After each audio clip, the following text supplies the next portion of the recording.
evening, and welcome. It is time once again for CU Immigration here on WRFU LP Urbana 104.5 FM. I will be your host for this evening. My name is Mr. Garza, and I am here to let you know that WRFU is an open forum for the Urbana-Champaign community. Yep. Views of the speakers are those of the speakers. Let me try that again. Views expressed are those of the speakers, yes. And not intended to represent WRFU, UCIMC, or, as we like to say on this show, UPTV, because we are also on UPTV. We're everywhere. Everywhere you are and everywhere you want us to be, or something like that. Anyway, so I haven't been on I have not done the radio version of this show for a while. For a variety of reasons, mostly because I didn't feel like it. Yeah, I know you're saying, like, what? How dare you not feel like it? I'm just being honest with you here. I mean, I could say, oh, I've been really busy and blah, blah, blah, and I have been. But, it was winter. It's warmer now. And it was just like, you know what? I just don't feel like going across town, setting all my stuff up, doing the show. I just didn't. So I didn't do it. I found other ways. You UPTV viewers, you've been seeing us weekly as usual because of the magic of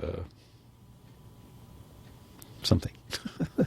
The magic of repeats and things like that. But the radio listeners have had to do without, and I'm sure you probably felt terrible. You were missing it, and all that stuff. But in any event, I'm back tonight. It's an awful lot. I'm here like 3 nights a week. I do 4 radio shows a week. It just,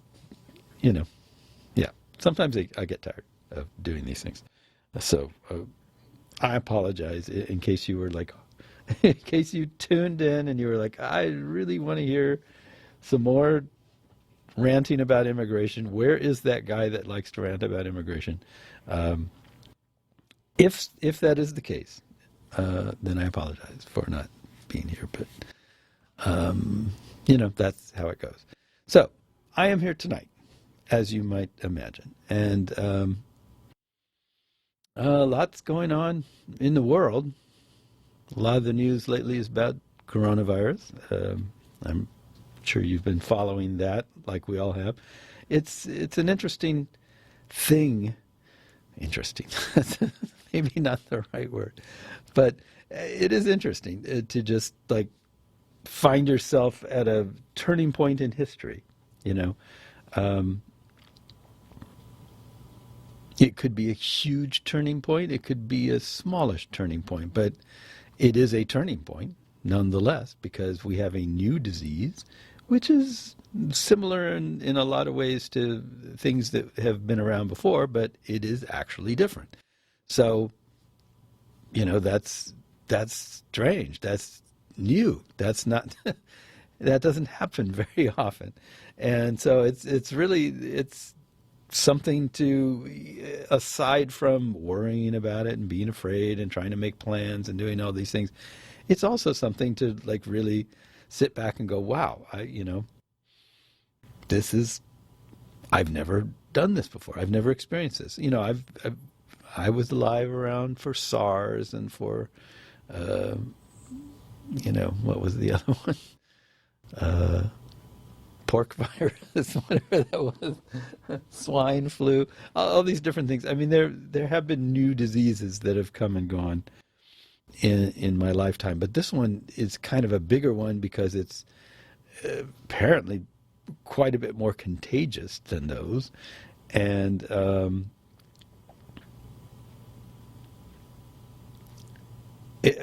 I guess maybe that's the real difference. It's a bit more contagious.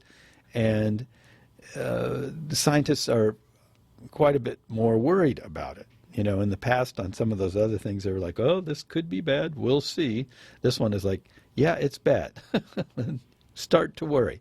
And, you don't hear that too many times in your life. So it is, aside from the tragedy that has been the current administration, the results of the last election, and everything that's happened since. And I say that I'm not being hyperbolic there when I use that word. I think it has been a tragedy for the world. There have been several elections around the world, in Brazil, UK, other places that have been tragedies. I mean, they've been terrible for a lot of people. A few people have benefited, and a lot of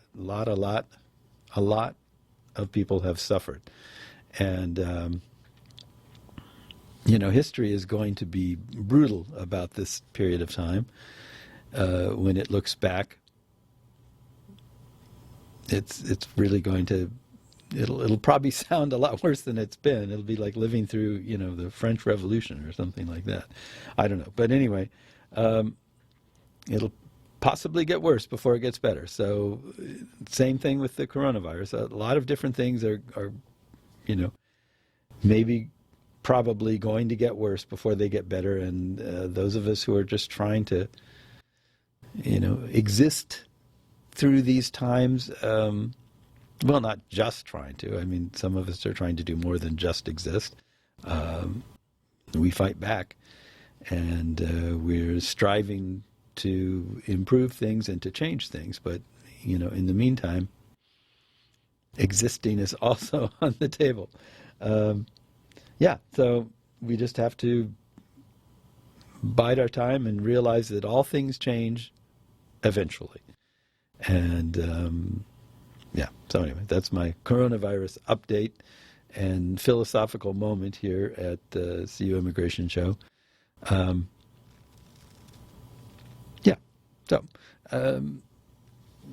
Kind of shows, I had sort of a theme for the show, and then there's some other stuff to put on there, so it's not too terribly theme-like, but I'll start with this bit because this just happened. Those of you who follow immigration stuff are familiar with the name of Ken Cuccinelli, and this is an interesting turn of events. We'll see what it amounts to, but we have an article here entitled, "Judge Says Ken Cuccinelli Was Appointed Unlawfully to Top Immigration Post." A number of people have said this at the time, and it finally went through the courts and, has an official stamp on it. But anyway, I will read it to you quickly. A federal judge ruled on Sunday that Ken Cuccinelli's appointment to a top immigration position in the Trump administration was unlawful, saying several directives issued by Cuccinelli to tighten asylum rules must now be set aside. In a 55-page ruling, U.S. District Judge Randolph Moss said the administration violated the Federal Vacancies Reform Act when it tapped Cuccinelli in June 2019 to lead U.S. Citizenship and Immigration Services, the agency within the Department of Homeland Security that oversees legal immigration into the country. The ruling invalidated a pair of directives issued by Cuccinelli, an immigration hardliner and the former Attorney General of Virginia, that introduced new restrictions on the asylum process. The first directive shortened the length of time asylum seekers have to prepare for credible fear interviews with officials from 48 or 72 hours to one full calendar day from the date of arrival at a detention facility. With the second, Cuccinelli prohibited asylum officers from granting extensions to this new policy, except in the most extraordinary of circumstances. On the merits, the court concludes that Cuccinelli was not lawfully appointed to serve as acting director, and that, as a result, he lacked authority to issue the reduced time to consult and prohibition on extensions directives, Moss wrote in his ruling. Under the 1998 Vacancies Law, when a Senate confirmed leader of a federal office resigns, it falls to the first assistant of that vacant office to assume responsibility on an acting basis. But Cuccinelli didn't work at USCIS prior to leading it. Instead, the acting head of DHS at the time, Kevin McAleenan, appointed Cuccinelli to serve as the principal deputy director of USCIS, a position that did not exist prior to Cuccinelli's appointment, the judge noted. Then McAleenan changed the order of succession to make the principal deputy director the first assistant, allowing Cuccinelli to leapfrog the existing deputy director to become the agency's acting director. Here, the acting secretary created a position that is second in command in name only, the judge wrote. The Trump administration, of course, is expected to appeal the decision. In an email, a spokesperson for the Department of Homeland Security said, "We obviously disagree with the court's decision and will be looking closely at the decision." Sunday's ruling stemmed from a case brought by immigrant advocacy groups. Why is that word difficult? Advocacy. Immigrant advocacy groups on behalf of 5 asylum seekers from Honduras. The asylum seekers say Cuccinelli's directives did not give them adequate time to speak with lawyers and family members about their cases before they met with asylum officials. Immigration officers found that the asylum seekers, 2 women and 3 children, did not have a credible fear of persecution. Both women separately said they had been raped and faced other violence back in Honduras. All 5 were then subject to orders for expedited removal. But Moss said because Cuccinelli did not have the authority to issue the directives, the women's credible fear determinations would be vacated and they would not face expedited removal until a legally sufficient interview occurs. To be sure, the court has concluded that the 2 directives are invalid and must be set aside, Moss wrote. It remains unclear what the ruling might mean for Cuccinelli, who still leads USCIS and in November became the second highest official at the Department of Homeland Security. A vocal supporter of President Trump, Cuccinelli has drawn attention for his controversial rhetoric around immigration. In an August interview with NPR, he twisted Emma Lazarus's famous words on a bronze plaque at the Statue of Liberty, changing the quote to say, "Give me your tired and your poor who can stand on their own 2 feet and who will not become a public charge." Democracy Forward, one of the groups involved in the lawsuit, called the decision both a victory for the rule of law and a significant blow to the Trump administration's xenophobic agenda. "We are proud to share this legal victory with the brave asylum seekers who brought the Trump administration to court to ensure that the United States stays true to its tradition of providing a haven for those fleeing persecution and seeking asylum in America," said Ann Harkavy, the group's executive director. So, this was, in the ordinary course of things, this was a foregone conclusion. It was obvious that this entire process was created to put this guy in place, knowing he couldn't be confirmed by Congress. And so it's just another one of the ways that the Trump administration has attempted to just bypass laws, systems, methods, procedures, everything it wants to in order to get what it wants the way it wants it. And so, this show isn't going to be all about Trump directly, but more about how the hardliners in this administration, and of course Trump himself, and around the world, are working the system to get the results they want, even though they can't convince enough legislators to go along with the entirety of their anti-immigrant plans. So keep that in mind as I read the title of this next piece, which will, kind of seem contradictory. But the next article is entitled, "How the Trump Administration Uses the Hidden Weapons of Immigration Law." Okay, so we're starting at home here, but anyway, this is not entirely about Trump or his administration, although that they are some of the worst offenders and the ones that we are the most concerned with at this time, because this is where we live. And our friends and relatives are being harassed by these people. Anyway, so how the Trump administration uses immigration law. In the first week of Trump's presidency, the administration issued a travel ban aimed at 7 predominantly Muslim countries. The outcry was swift and immediate, with protesters showing up at airports and many Republicans criticizing the decision. In June 2018, a third version of the ban was given a green light by a divided Supreme Court. The first 2 versions had been blocked by lower courts. Last month, the administration extended the ban on immigrant visas to 6 more countries: Nigeria, Eritrea, Kyrgyzstan, Myanmar, Sudan, and Tanzania.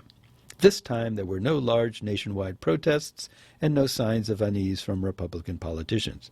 The story hardly registered amid an impeachment trial and the Democratic primary campaign. I, the author of the piece, not me, recently spoke by phone with Aaron Recklin-Melnick, the policy counsel at the American Immigration Council, about Trump's increasing success in reshaping American immigration policy, from the travel bans to the crackdown on migrants trying to claim asylum at the Mexican border.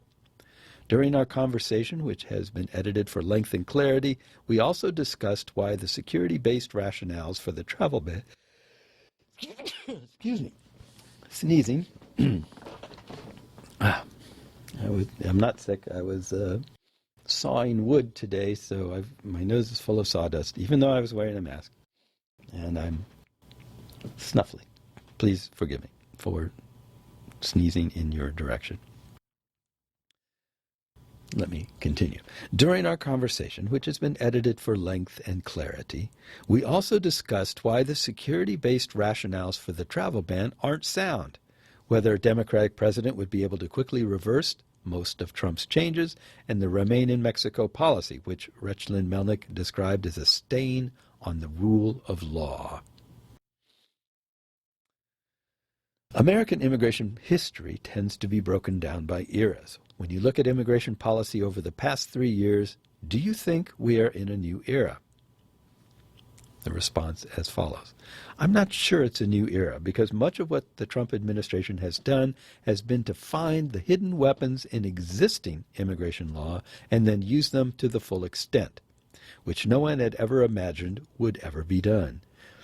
If anything, what we're seeing now is the full extent of the last era of immigration coming to its fruition.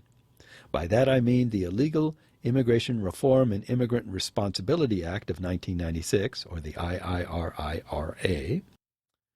So much of what the Trump administration has done is to take things created in that act that had never been used and use them. And I don't know if we're in a new era, because it's hard to say that all of these changes are going to stick. So it's a little too early to say era yet, I hope. Question. Is the Trump administration taking or trying to take steps that will move them beyond working with the existing paradigm, which I assume was formed by both the 1996 law and the creation of the Department of Homeland Security?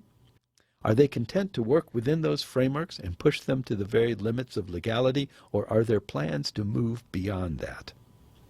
And the answer is, the Trump administration wants to move beyond the current paradigm, and they are taking a lot of steps that push the boundaries of what's already on the books, to create loopholes that let them push beyond what the law says. There's a reason that so many of the Trump administration's policies have been blocked in court, and even some of them have been resuscitated by the Supreme Court and are currently in effect. There's so much more that's been blocked that barely even makes the national news.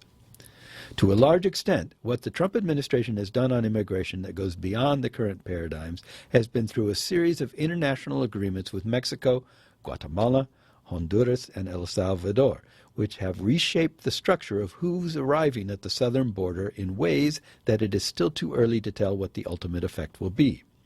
In many ways, Mexico is the wall for a lot of the people who are arriving at the southern border, or who want to flee to the United States to seek asylum.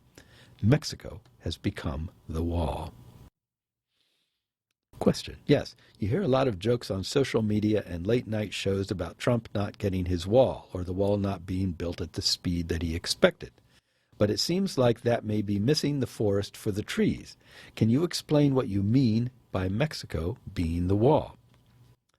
The answer is, I think that misses the point for 2 reasons. The first reason is that as much as the Trump administration is mostly installing new wall in places where there were Where there previously were border barriers, there's a huge difference between a 4-foot-high vehicle barrier and a 30-foot-high steel bollard wall. What we're seeing is new fences going up in places across the southern border that are going to have huge effects on local communities and on the environment. It is cutting off pathways for endangered species like ocelots and other non-endangered species that have crossed border migratory patterns in ways that the previous barriers didn't do.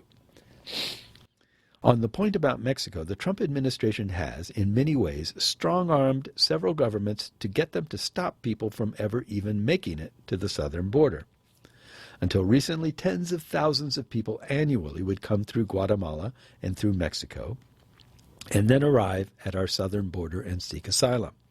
A lot of the migration towards the U.S. has been limited by non-U.S. actors, by the brand new Guatemalan Border Patrol that the United States helped create, and by the Mexican National Guard, and through a series of regional pacts that the U.S. spent an enormous amount of effort negotiating over the past 2 years. Whether these pacts are going to last past the Trump administration remains to be seen, but right now it's harder than ever for people who are seeking to come to the U.S., who aren't Mexican, to get to the border. Question: what is your biggest fear about the long-term impact of this? Is it the humanitarian consequences, or is it a legal issue? Answer: it's a combination of both. We've created an ongoing humanitarian catastrophe at the U.S.-Mexico border through the creation of the so-called Migrant Protection Protocols, one of the most Orwellian names for a program that the U.S. has ever run. The Department of Homeland Security says this is a program to increase access to court hearings, but, in reality, what it is doing is forcing 62,000-plus asylum seekers to wait in appallingly dangerous conditions with no hope that they'll ever have the opportunity to get a lawyer and virtually impossible chances of ever winning asylum, regardless of the strength of their claims. We know that hundreds of people have been subject to kidnappings and have become the victims of serious crimes like rape, torture, and other really horrific things that the Trump administration effectively is using as a deterrent. At the same time that these programs are doing damage to the people who are going through them, they're also doing damage to the rule of law. Fundamental to a fair system is respecting people's rights to have a fair day in court. Yet what we're seeing is the Trump administration effectively ending the asylum system in the United States by making it impossible for anyone to win, through structural obstacles as well as legal obstacles. Trump banned asylum for the vast majority of people who are arriving at the southern border through 2 separate asylum bans, one of which got blocked and the other one which is currently in place. They've made it impossible for anyone to ever get in touch with a lawyer. As a former immigration lawyer, winning an asylum case is extraordinarily difficult without a lawyer because the immigration court process is filled with pitfalls. Rather than do the responsible thing and put up signposts to help people navigate those pitfalls and make it through the system and have a fair day in court, the Trump administration has spent the last year digging as many new pitfalls as they can and filling them with snakes. And that's not even getting into the asylum cooperative agreements, which are another example of effectively running roughshod over the rule of law. Congress created the Safe Third Country Agreements with the idea that it would be used in a responsible manner, that we would send asylum seekers to other countries where they would be safe and where they would have access to full and fair asylum systems. Instead, we have effectively bullied Central American governments into taking other countries' asylum seekers, with full knowledge that no one from Honduras is going to seek asylum in Guatemala because Guatemala sends more asylum seekers to the U.S. borders than Honduras. It makes no sense to ask somebody to seek asylum in a country that hundreds of thousands of people are leaving every year, and yet, in spite of all of the evidence, that's what we're doing. Question: I want to talk about the newest version of the travel ban, which was released on January 31st. The first one went through 3 iterations before it became legally acceptable. What is different about the legal case that the administration is making for this new one? The answer is, It remains to be seen whether the new ban is going to face the same kind of legal challenges as the first one. It's worth noting that the rationale the administration offered for the first ban was keeping out terrorists. But what they choose to do with this latest version is only ban people from immigrating permanently to the United States. The logic has never held up on these. Under the current travel ban, a person can get a tourist visa from Nigeria and fly to the United States, but a person who has a husband or wife in the United States and is seeking to move here to be with that family member is blocked from entering. Ironically, Umar Farouk Abdullah Muttalib,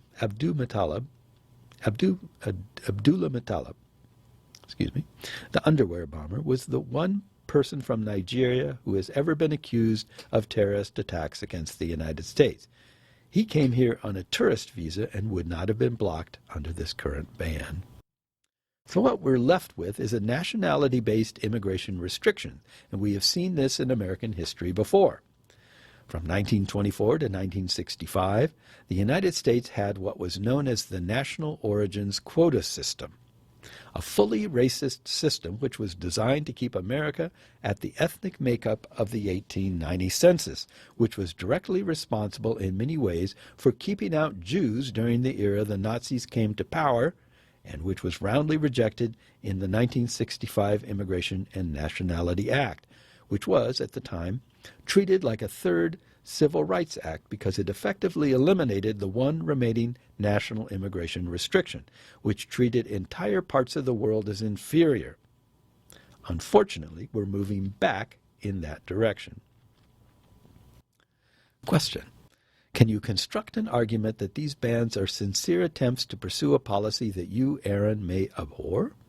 Or a policy with some sort of policy goal beyond racism and bigotry?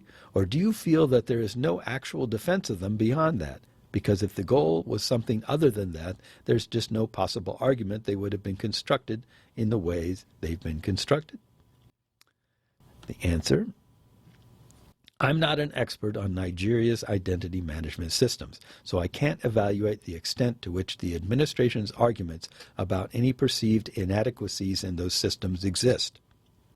At the heart of that ban, as well as the bans against Iran and other countries in the first travel ban, it is the inherent contradiction between only banning people who come on immigrant visas and not banning, by and large, people who come on non-immigrant visas, students, tourists, and others. If the goal truly was national security and preventing terrorists from coming to the United States, you would want to have a targeted and specific system that focused on those most likely to cause harm. Here we have a system that bans a 5-year-old child and an 80-year-old grandparent as much as it does everyone else.